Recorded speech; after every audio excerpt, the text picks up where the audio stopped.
et nous sommes dans l'Église, membres du corps de Christ, nous devons être sanctifiés, rendus saints. Bien-aimés, c'est l'heure du choix.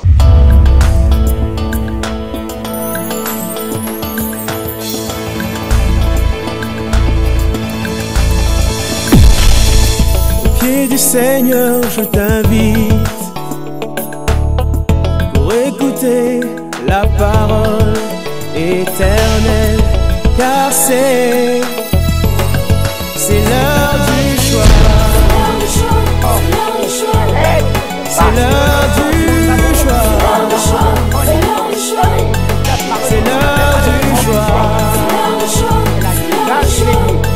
C'est l'heure du choix.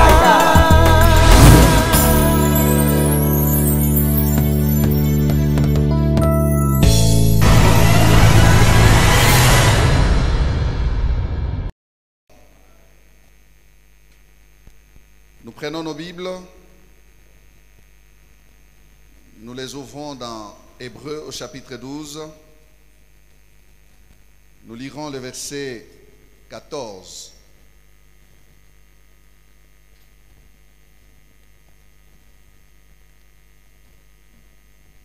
Hébreux 12, verset 14. Vous y êtes? Recherchez la paix avec tous et la sanctification sans laquelle personne ne verra le Seigneur. Amen. Proclamons Hébreux 10, 38a. On y va. Et mon juste vivra par la foi. Amen. Et mon juste vivra par la foi. Amen. Et ce matin, nous avons pour sujet foi et sanctification. Foi et sanctification. Voilà ce que le Seigneur nous dit. Il dit, recherchez la paix avec tous et la sanctification, sans laquelle personne ne verra Dieu, sans laquelle personne ne verra le Seigneur. Vous savez qu'il y a des versets bibliques qui demandent à ce qu'on ressorte l'essence, on ressorte la signification. Mais ce verset ici, sa signification est au-dessus. Elle est là étalée aux yeux de nous tous. Mais il y a quelque chose à dire ici. C'est que Dieu ne dit pas rechercher la paix et la sanctification sans lesquelles, au pluriel, non. Il sépare la paix de la sanctification. J'ai médité, j'ai dit, mais Dieu pouvait dire sans lesquels. Parce qu'il dit rechercher la paix. Et puis il dit et la sanctification.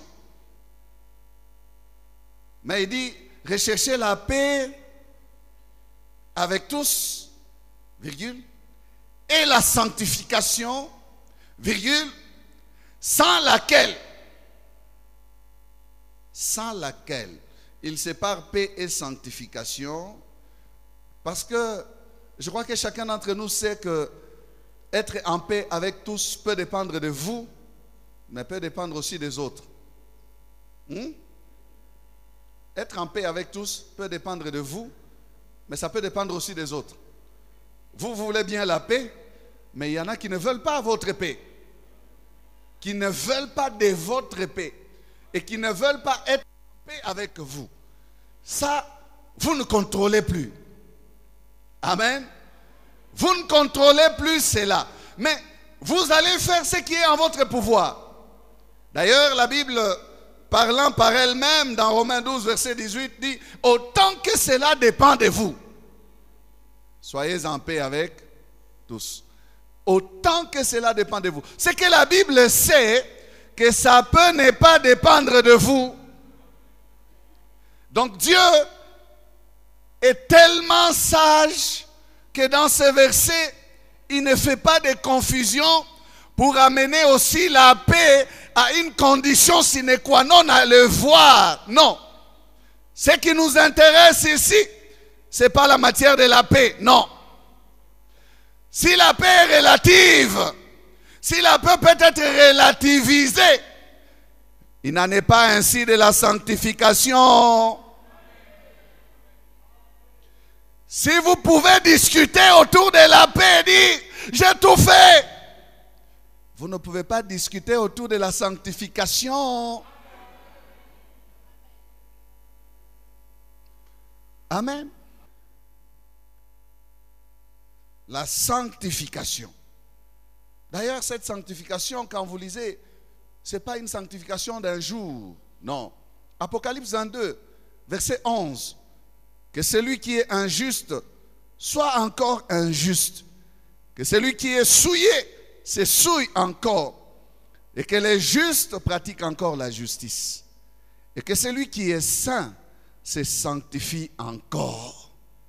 Ce n'est pas une sanctification d'une journée. Hier, tu t'es sanctifié. Aujourd'hui, tu dois te sanctifier. Demain, tu devras te sanctifier. Que celui qui est saint se sanctifie encore. Amen. Mon juste vivra par la foi veut dire donc que la vie du juste est une vie de sanctification. La vie dont il est question dans ce verset-là, mon juste vivra par la foi. La vie de la foi est une vie de sanctification. La vie de la foi n'est pas une vie dans la souillure. C'est une vie de sanctification. La vie de la foi, c'est une vie propre. Une vie correcte. Une vie pure. Une vie transparente. Non, d'où vient que l'on vive par la foi, mais dans le péché? C'est quelle foi? C'est quelle foi? Non, mon juste vivra par la foi veut certainement dire que cette vie que le juste mène est une vie propre, est une vie correcte, est une vie sanctifiée et sanctifiante aussi. Amen. Sanctifiante parce que ceux qui te voient la vivre vont s'intéresser à la qualité de ta vie. Comment toi tu ne fais pas ça? Non, moi je me garde pour mon Dieu. Sanctifiée et sanctifiante. La porte d'entrée de la vie de la foi. Frères et sœurs, la porte, déjà à la porte d'entrée dans la vie de la foi, Dieu règle la question du péché. Le premier acte du salut, le premier acte de la régénération, c'est que nos péchés sont pardonnés. Purifiés, lavés dans le sang de l'agneau.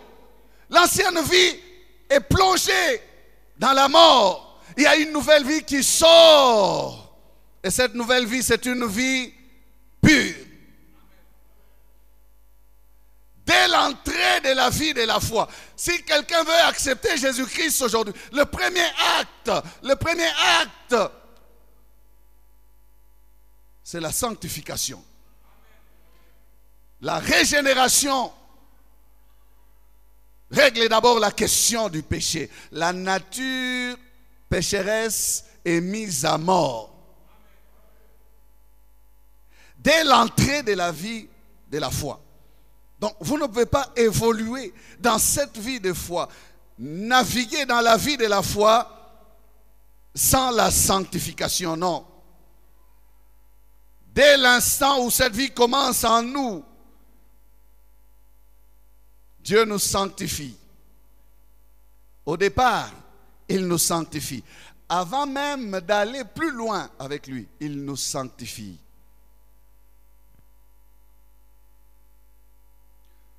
À l'entrée du tabernacle, dès que vous dépassez la porte d'entrée du parvis, vous croisez l'autel des reins avec son spectacle effrayant, plein de sang. Vous ne pouvez pas aller plus loin dans la présence du Seigneur avant de régler la question du péché à l'autel du sacrifice ou des sacrifices. Je suis dans les tabernacles, l'autel des sacrifices. Mais dans la vie chrétienne, avant d'aller plus loin pour aller appeler Dieu notre Père, pour commencer à faire des prières, vous croisez d'abord l'opprobre de la croix. Vous n'entrez pas dans la vie de la foi sans passer par la croix. Non, jamais. Vous entrerez par où? Sans cela, vous n'entrez pas. Amen. Vous n'entrerez pas. Non. Toutes ces règles-là, avant d'aller plus loin. Alors la foi chrétienne, frères et sœurs, est intimement liée à la pureté de la vie. Dieu nous introduit dans son royaume en nous débarrassant du péché et de l'emprise du péché. Il est vrai que Dieu n'exige pas de nous que nous nous débarrassions du péché nous-mêmes avant d'aller vers lui. Nous n'en avons pas les moyens, nous n'en avons pas la force. Dieu va nous recevoir tels que nous sommes, mais Dieu va nous transformer. Dieu nous reçoit tels que nous sommes. Au départ, je suis encore à l'entrée. Dieu nous reçoit tels que nous sommes. À l'exemple du fils prodigue, qui lorsque le père l'a vu venant au loin, le père a couru l'embrasser. Dans la saleté, l'odeur des cochons, l'odeur de la vie, de la débauche, il a mené. Le père ne s'est pas soucié de regarder d'abord à son état, non. Mais le père a couru parce que son cœur de père cherchait cet enfant qui était perdu. Il le croyait mort et il était mort dans ses péchés. Son cœur soupirait après la rencontre avec son fils. Et il a embrassé ses fils tel qu'il était dans sa mauvaise robe, ses mauvais vêtements. Mais, écoutez, premier acte, après l'avoir embrassé, après l'avoir reçu, avant que ses fils n'entrent dans la maison, se réjouir avec le père dit, donnez-lui une nouvelle robe. Donnez-lui une nouvelle robe.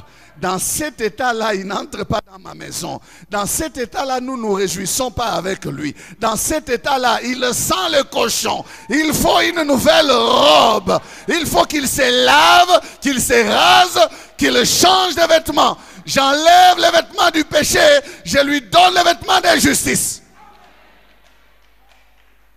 Amen.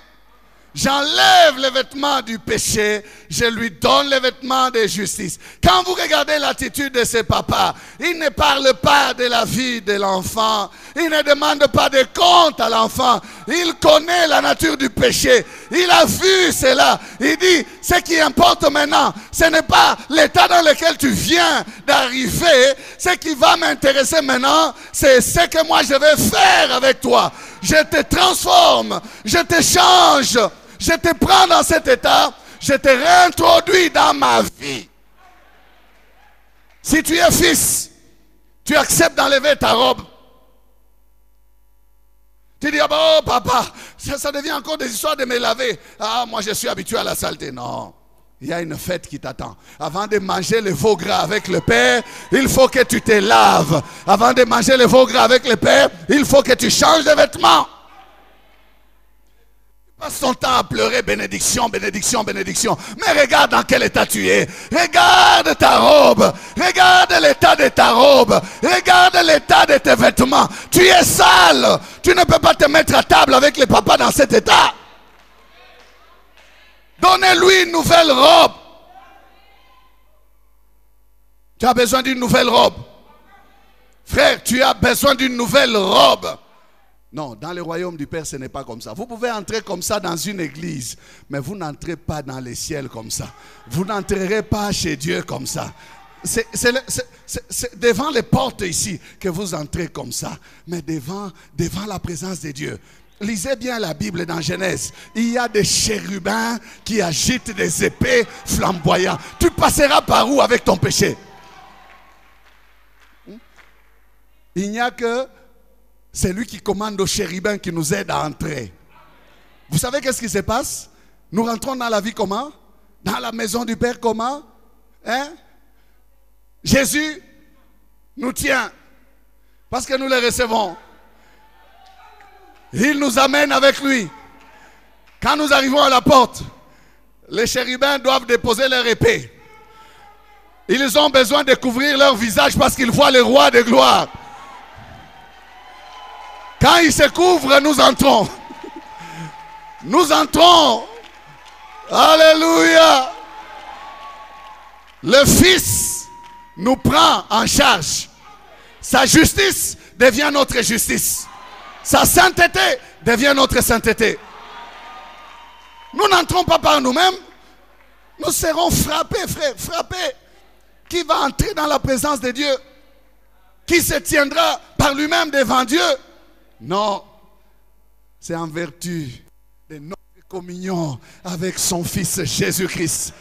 Celui devant qui les chérubins se prosternent. Amen.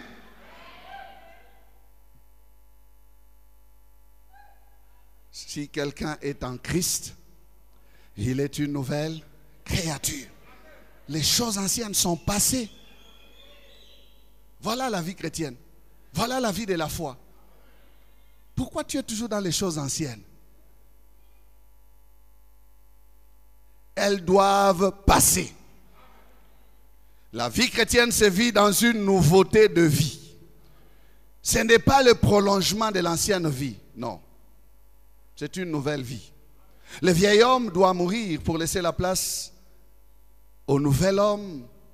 Et cet homme, comme je venais de le dire, est renouvelé à l'image de Christ. Si la foi nous permet donc d'être sauvés, car nous sommes sauvés par grâce au moyen de la foi, la sanctification, elle, devient notre mode de vie. Si la foi nous permet d'être sauvés, la sanctification devient notre mode de vie. Que celui qui est saint se sanctifie encore. Si nous acceptons Dieu par la foi, nous devons dire que nous vivons avec Dieu dans la sanctification. Nous l'acceptons par la foi, mais nous vivons avec lui dans la sanctification. Dieu ne veut pas que l'on l'accepte à distance. La foi nous permet de nous approcher de lui. Mais la sanctification nous permet de demeurer dans sa présence. La sanctification nous permet de vivre dans la communion avec lui. La foi et la sanctification marchent donc ensemble. Je dirais ici aussi qu'un homme de foi doit être nécessairement un homme pur. Un homme de foi, je l'ai déjà dit, quand je dis un homme de foi, maman, ne sois pas frustrée, tu es dedans. Donc une femme de foi aussi doit être nécessairement une femme pure. Un homme de foi, ce n'est pas quelqu'un qui vit dans le péché. Sa foi le lui interdit. Sa foi le lui interdit. 2 Timothée 2, verset 19. Écoutez ce qu'il est dit. Il dit, néanmoins, le solide fondement de Dieu reste debout, avec ces paroles qui lui servent de sceau. Le Seigneur connaît ceux qui lui appartiennent. Et quiconque prononce le nom du Seigneur, qu'il s'éloigne de l'iniquité. Si quelqu'un prononce le nom du Seigneur, oh, moi je prie.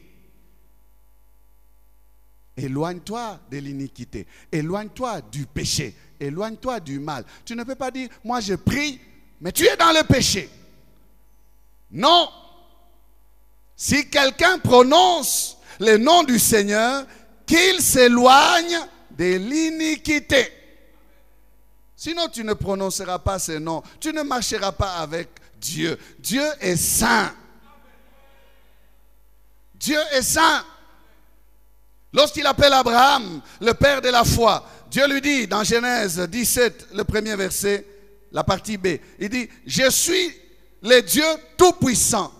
Marche devant ma face et sois intègre.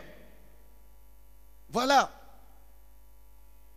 Marche devant ma face et sois intègre. Abraham, aie une vie pure. Aie une vie correcte. Tu as la foi, c'est vrai. Mais tu dois, Abraham, être correct. Tes voies doivent être des voies droites. Ne sois pas un homme de zigzag, non. Il dit Abraham, pour tenir devant moi, sois correct. Pour marcher devant moi, sois propre. Pour marcher devant moi, dans mes voies, sois sans péché. Amen. La foi ne nous exempte pas de la sainteté. Au contraire, plus on a foi en Dieu, plus on s'éloigne du péché. Plus on se rapproche de Dieu, plus on laisse le péché à des millions de kilomètres. Je ne dis pas des milliers, des millions, parce que dans l'espace, il y a des millions de kilomètres. Dès que le peuple d'Israël était entré en Canaan, la première leçon que Dieu devait apprendre à ce peuple était celle de la sanctification. Vous entrez dans Jéricho, tout ce qui est dans Jéricho ne vous appartient pas. Tout m'appartient. Personne ne devra toucher. Cela est dévoué par interdit. C'est-à-dire, l'homme ne peut pas en jouir. C'est réservé à l'Éternel. Les richesses de Jéricho, tous les premiers produits que vous trouvez dans Jéricho, vous les mettrez dans les trésors de l'Éternel. C'est une leçon de sainteté. La défaite qu'Israël va subir dans la deuxième expédition, dans la petite ville d'Aï, ou de Haï, c'est là que Israël découvre, avec crainte et tremblement, la sainteté de Dieu. Une petite ville, une toute petite ville, à cause du péché d'Acan, la défaite est tombée sur Israël. Et quand Josué passe son temps à chercher les causes, Dieu lui dit, lève-toi, arrête de pleurer devant moi. Israël a péché. Ils ont négligé, ils ont dit, c'est une petite ville. Mais dans quel état vous êtes? C'est une petite ville. Attention, ce n'est pas une petite chose. Elle peut vous détruire. C'est une leçon de sanctification. Dieu a voulu montrer à son peuple qu'il est un Dieu saint. Ce qu'il lui demande de faire, ce peuple doit le faire. Sans chercher des détours, mais réaliser, accomplir les commandements du Seigneur tels qu'il le leur donne. Paul parle de la foi des Thessaloniciens. 1 Thessaloniciens 1, 8 à 10. 1 Thessaloniciens 1, 8 à 10. Non seulement, en effet, la parole du Seigneur a retenti de chez vous, dans la Macédoine et dans l'Achaïe, mais votre foi en Dieu,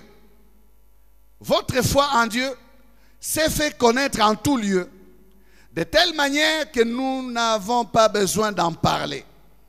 Car on raconte à notre sujet quel accès nous avons eu auprès de vous et comment vous vous êtes convertis à Dieu en abandonnant les idoles pour servir les dieux vivants et vrais et pour attendre des cieux son Fils qu'il a ressuscité des morts, Jésus, qui nous délivre de la colère à venir.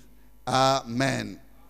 L'apôtre est en train de dire ceci, que nous n'avons pas besoin de beaucoup parler autour de votre foi. toutes les régions environnantes de Thessalonique ont entendu les témoignages de votre foi. Comment vous vous êtes convertis à Dieu. Mais qu'est-ce que vous avez fait? Vous vous êtes convertis à Dieu et vous avez abandonné les idoles. Pourquoi? Pour servir les dieux vivants et vrais. Amen. Ils se sont détournés des idoles pour se tourner vers Dieu. Bien-aimé, on ne peut pas embrasser Dieu et rester attaché aux idoles. Non, pas les deux à la fois. Ou c'est Dieu, ou ce sont les idoles.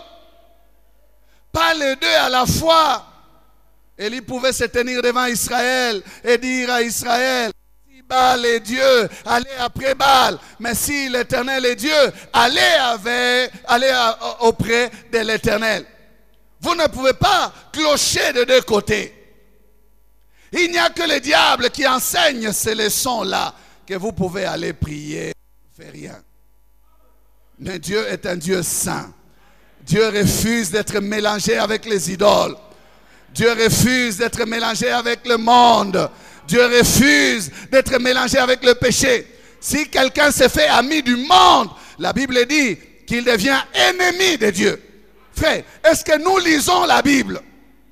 Mais aujourd'hui, le monde est assis au milieu de nous. Le monde. Nous nous faisons amis du monde. Mais Dieu dit, si quelqu'un se fait ami du monde, il devient ennemi de Dieu. Ennemi de Dieu. C'est très important. Abandonnez les idoles et servez les dieux vivants et vrais. Pas les deux à la fois. La foi choisit Dieu. Amen. Et si tu choisis Dieu, tu dois vivre Dieu. Si tu veux vivre Dieu, la sanctification. La foi choisit Dieu, la sanctification vit Dieu. Tu ne peux pas vivre Dieu dans le péché. Non. La foi te dit, cherche Dieu. Mais la sanctification te permet de vivre Dieu. La foi t'attire vers Dieu. Mais la sanctification te permettra de tenir devant la face de Dieu. La soif de ta foi doit être complétée par ta sanctification pour que tu demeures dans la présence de Dieu.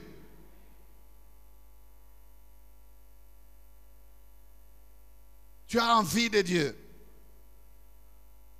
mais tu n'es pas propre. Il faut te sanctifier. Tu pourras entrer dans sa présence. Si tu as la foi et que tu ne te sanctifies pas, non, ta foi n'agira pas.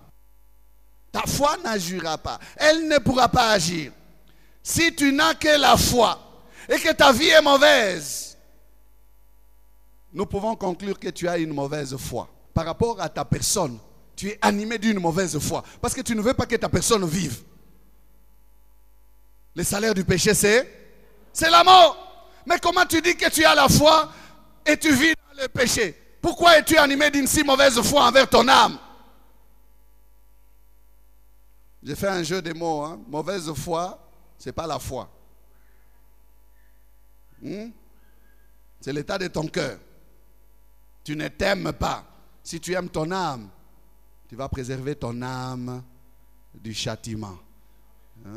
Nous avons lu un verset ici qui est dit, Jésus qui nous délivre de la colère à venir. Amen. Si tu n'as que la foi, tu dis j'ai la foi. Moi je suis un homme de foi, je crois.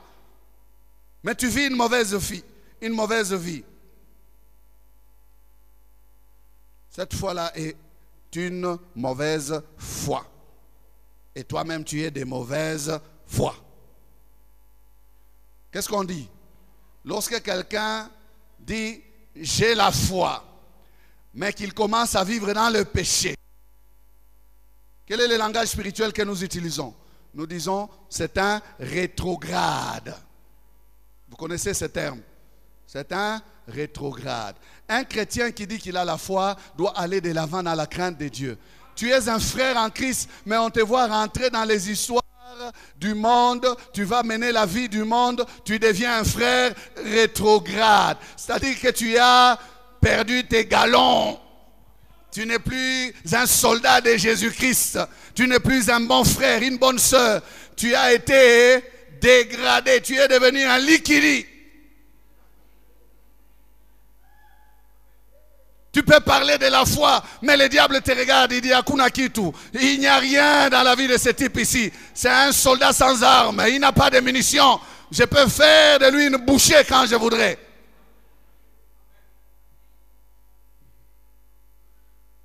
Rétrograde. Tu as perdu des grades. Foi et sanctification. Amen. Oui, c'est l'année de la foi, c'est vrai. Mais notre vie doit être une vie de sanctification pour que nous vivions les résultats de notre foi. Amen. C'est sanctifier, c'est se séparer du mal. C'est sanctifier, c'est se séparer du péché. C'est sanctifier, c'est aussi se mettre à part pour Dieu. Et un homme qui a la foi, c'est qu'il appartient à Dieu. Une femme qui a la foi, c'est qu'elle appartient à Dieu. Donc, je ne me préserve pas tout simplement pour me punir, de ne pas jouir des plaisirs ou du plaisir du péché, mais je vis pour plaire à mon Dieu. Amen. Voilà la meilleure façon de comprendre les choses. Je ne me sanctifie pas pour me faire du mal. Non, je me sanctifie parce que j'appartiens à Dieu. Je vis pour la gloire de Dieu. Dans le texte de 2 Timothée, là, il est dit que dans une grande maison, de Timothée 2, quand vous continuez les 19-20, vous descendez. Dans une grande maison, il y a des vases d'honneur et il y a des vases d'un usage vil. Et il est donné un conseil là. Il est dit que si donc quelqu'un se conserve pur, il sera un vase d'honneur. Donc le fait de te sanctifier te permettra de devenir ces vases-là d'honneur entre les mains de Dieu. Lors des grandes manifestations dans la maison, on ne fait pas recours aux vases de bois, d'argile, aux vases d'un usage vil. On fait recours aux vases d'honneur. On va ouvrir la malle, on sort ces vases-là d'or pour servir ces invités d'honneur qui viennent. Donc, si donc quelqu'un se conserve pur, il sera un vase d'honneur. Oh, je veux être ces vases-là. Je veux devenir ces vases-là. Amen. Je veux que Dieu puisse me toucher, me saisir, m'utiliser. Amen. Pour cela, il faut la sanctification. Il est dit, sans la sanctification, personne ne verra Dieu. Ça, c'est au futur. Mais je mets ça au présent, frère. J'ai dit ceci. Sans la sanctification, personne ne voit Dieu. Ça veut dire ceci. Si tu es dans le péché, même si tu t'approches, tu dis, hé Nzambe, je te cherche, Jésus. Tu ne le vois pas. Tu n'entres pas. Tes prières s'arrêtent au niveau de ces toits-là. Tes prières ne montent pas. Ce n'est pas seulement pour le futur. Pour le futur, c'est l'enlèvement. L'enlèvement, quand il reviendra nous prendre, personne ne le verra s'il est dans le péché. Mais pour le présent, même les prières ici, l'adoration ici, que Jésus soit loué, la louange ici, tu danses pour rien.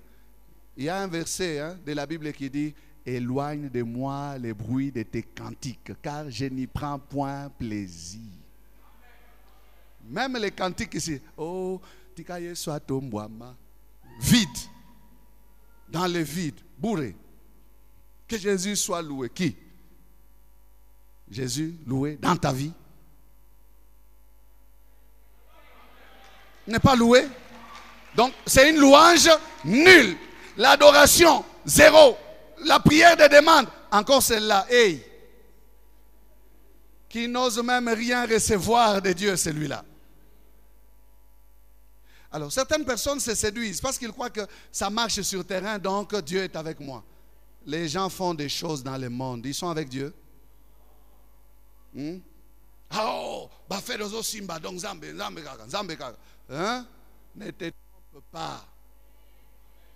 Le fait de voir les choses marcher malgré ton péché, ça ne signifie pas que Dieu t'approuve. Non? Les gens qui vivent dans le monde font aussi des choses. Ils vendent et achètent, ils vont à Dubaï. Il y en a qui sont abonnés chez les féticheurs. Les féticheurs de Kasumbalé, ça là. Et de la route de Kipouchi ici. Ils sont abonnés là-bas. Mais ils font Chine et Dubaï. Ils viennent, ils vendent. Vous croyez qu'ils sont approuvés par Dieu? Non. J'ai dit à quelqu'un, ne te laisse pas séduire. Parce que ça marche sur terrain, tu crois que Dieu t'approuve. Dieu n'approuvera jamais le péché. Il n'approuve pas le péché, Dieu. Amen. C'est sanctifier, frères et sœurs, n'est pas une option. Dieu ne nous consulte pas. Non. Il nous exige. C'est à prendre ou à laisser. C'est pas, non, si vous voulez vous sanctifier. Non. C'est un ordre. 1 Pierre 1, 15 à 16. Mais puisque celui qui vous a appelé est saint, vous aussi soyez saints dans toute votre conduite. Selon qu'il est écrit, vous serez saints car je suis saint. Un Dieu saint veut marcher avec un peuple saint. Est-ce que tu es saint? Il y a quelqu'un qui ne sait pas qu'il est saint. 1 Thessaloniciens 4, 3 à 8. Nous lisons cette portion. Ce que Dieu veut, c'est votre sanctification. C'est que vous vous absteniez de l'impudicité. C'est que chacun de vous sache posséder son corps dans la sainteté et l'honnêteté, sans vous livrer à une convoitise passionnée, comme font les païens qui ne connaissent pas Dieu. C'est que personne n'use envers son frère de fraude et de cupidité dans les affaires. Parce que le Seigneur tire vengeance de toutes ces choses, comme nous l'avons déjà dit et attesté. Car Dieu ne nous a pas appelés à l'impureté, donc au boutchaf, mais à la sanctification. Dieu nous a appelés à quoi? À la sanctification. Amen. On cite tout un tas de péchés là-bas. La cupidité, l'impudicité, le manque d'honnêteté, la fraude. Verset 8. C'est lui donc qui rejette ses préceptes. Ne rejette pas un homme, mais Dieu, qui vous a aussi donné son Saint-Esprit. Dieu veut quoi? Notre sanctification. Dieu nous appelle à la sanctification. Donc nous pouvons comprendre ici maintenant pourquoi plusieurs qui disent nous prions mais n'ont pas de bons résultats dans leur vie. Ils cherchent Dieu sans le trouver. À cause de quoi? Du manque de sanctification. 90% des chrétiens, mais 90% des magouilleurs. Oui, je suis peut-être dur, mais c'est là la vérité. Ceux qui disent je prie font le mal. Non, je ne pointe personne. Nous tous, nous sommes dedans. Ce pays ne change pas à cause du manque de sanctification. Tous nous prions, mais la corruption continue. Non? C'est la justice qui élève une nation. La justice qui élève une nation. La justice. La justice. Nous prions tous. Mais les détournements continuent. On détourne l'argent des sociétés, l'argent de l'État. Et grave encore, même dans les églises, l'argent est détourné.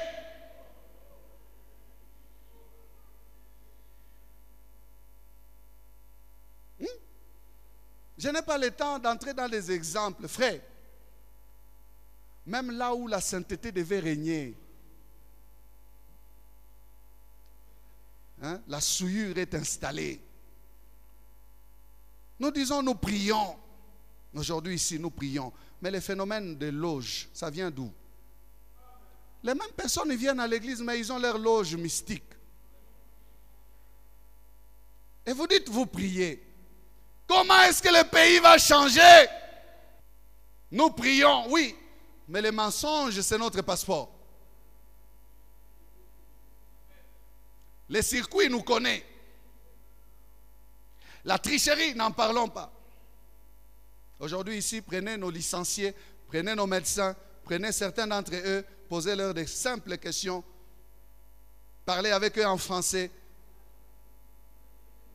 Vous allez entendre des choses. Nous sommes responsables de nos propres mots. Nous n'avons pas besoin d'accuser qui que ce soit. Amen. Nous n'avons pas besoin d'accuser qui que ce soit. Non, ne pointez pas les doigts à tel ou à tel. Nous sommes dans ce pays responsables. Parce que c'est nous chrétiens, nous les chrétiens. Nous prions. Mais où sont les résultats de la transformation de nos sociétés, de nos milieux? Très peu de résultats. Frères et sœurs, Dieu est saint. Et Dieu dit, on ne se moque pas de Dieu. C'est qu'un homme aura semé, il le moissonnera. Nous cherchons à moissonner le développement, alors que l'argent du développement est dans nos poches. Il n'y aura pas de développement.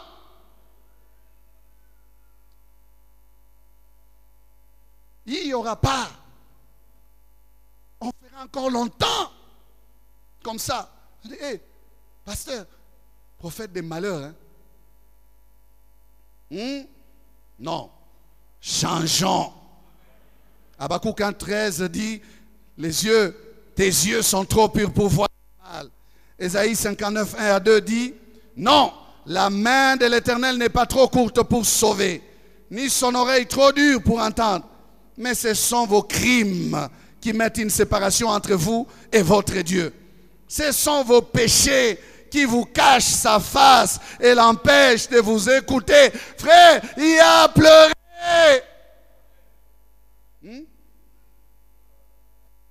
Si Dieu ne nous aide pas, qu'est-ce qui va arriver? Hein, frère? Le problème n'est pas donc, oh non, je ne prie pas. Non, tu pries, mais il y a des obstacles. Et le manque de sanctification est un obstacle majeur. C'est le péché qui ferme l'oreille de Dieu. C'est le péché qui bloque la main de Dieu. Notre foi reste sans force, sans œuvre, sans action, faute de sanctification. Dieu ne nous suit pas. Même nos déclarations restent creuses. Ce sont des déclarations de bonnes intentions sans puissance. Pourquoi? Le péché. Le péché. Pourquoi voulez-vous des raccourcis? Des gens qui ne règlent pas la question de la sainteté, ils veulent que l'argent de Dieu tombe directement dans leur poche. Qu'ils aient des unités dans leur téléphone. Directement. Est-ce que tu as réglé la question de la croix? Notre Dieu n'est pas un marabout. Notre Dieu n'est pas un magicien. Notre Dieu est saint. Il est saint. Et il a établi des principes clairs. C'est à la sueur de ton front que tu mangeras ton pain. Ne deviens pas paresseux. Et puis après, quand j'ai levé les yeux comme ça, j'ai vu $3000 dans ma poche. Quelle est la différence avec ces femmes qui allaient à Lomé chercher des fétiches, des boas, qui vomissaient l'argent? Quelle est la différence? Nous ne voulons pas de tels raccourcis, frère. Où est le principe de s'aimer? S'aimer, vous allez moissonner une bonne récolte. Vous n'allez plus travailler parce que Dieu va verser des billets dans vos poches. C'est ça. Dieu viendra faire le boulot à votre place. Vous avez vu ça où? Revenons à la Bible. Honorons le Seigneur de la Bible, les dieux de la Bible, les dieux de la parole de vie, la parole. On veut devenir paresseux. On veut prendre des raccourcis. On veut chercher. On change le christianisme en une sorte de fétichisme aujourd'hui. Où est la foi? Où est le respect de la parole de Dieu? Frère, tout cela, ça parle de la sanctification. Est-ce que tu me suis? Foi et sanctification. Quelqu'un a raconté l'histoire d'un singe qui a été pris au piège. Ce singe avait fait entrer sa main dans une boîte où il y avait des cacahuètes, des arachides. La boîte était en bois et il y avait un trou, un petit trou. La main peut passer là lorsqu'elle est ouverte. Mais une fois qu'elle saisit les arachides, elle ne peut plus sortir. Alors c'est ça l'image de plusieurs. Le singe voulait sa main, mais il ne voulait pas lâcher les arachides. Et aussi longtemps qu'il tenait les arachides, il était esclave, pris au piège. Pour qu'il récupère sa main et use de sa liberté, il devait lâcher les arachides. J'ai dit à quelqu'un ici qu'il doit lâcher. Lâche ce qui t'attache au péché. Lâche ces arachides-là que tu aimes. Les madé swabana. Lâche ça. Tu retrouveras ta liberté. Tu veux te marier. Lâche cette femme avec laquelle tu vis qui n'est pas ta femme. Lâche cet homme qui n'est pas ton mari et Dieu te donnera ton propre mari. Lâche cet argent d'autrui que tu ne cesses de prendre souvent et Dieu te bénira dans la crainte. Il y a une leçon à lâcher, frère. C'est dans la mesure où tu lâches que tu retrouves la liberté. Tu restes attaché aux choses et tu es esclave pourtant. Les singes ne comprenaient pas. Soif d'arachides, hein? Sa main était dedans. Il dit, c'est tellement bon les arachides. Non, lâche. Lâche. Tu as quelque chose que tu dois lâcher. N'est-ce pas vrai? Tu as quelque chose à lâcher, frère. Si tu lâches, Dieu va te visiter. Apprenons à lâcher.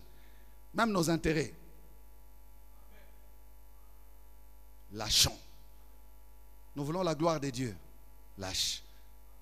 Lâche et tu verras la gloire de Dieu. Oh, comment est-ce que je vais m'en sortir? Non, la foi, c'est lâcher et s'appuyer sur Dieu. Ce que Dieu va faire après, c'est sa responsabilité. Mais toi, lâche. Si tu lâches, le Seigneur va honorer aussi sa part de contrat. Nous mettons la charrue avant les bœufs. Non, Seigneur, si tu me donnes ce qui est à moi, je ne volerai plus. Non, non, ça ne se passe pas comme ça. Ce n'est pas ça la foi. Donc tant que tu continues, tu retardes la visitation de Dieu. Mais si tu lâches, c'est là que le Seigneur va aussi venir prendre soin de toi. Dès que tu lâches, le Seigneur s'approche. Foi et sanctification. Bien-aimés, merci d'avoir suivi ce message. Aujourd'hui, si vous entendez sa voix, n'endurcissez pas votre cœur. Jésus vous aime. Nos prédications sont en continu sur notre site web qui est www.labornelouchi.net. Vous pouvez aussi nous écrire aux adresses électroniques suivantes: lepasteur@labornelouchi.net, guillamani@gmail.com. Pour toutes vos requêtes, écrivez-nous à l'adresse électronique suivante: requêtes@labornelouchi.net. Et si vous désirez nous contacter, Appelez-nous au numéro suivant 099 99 56 891.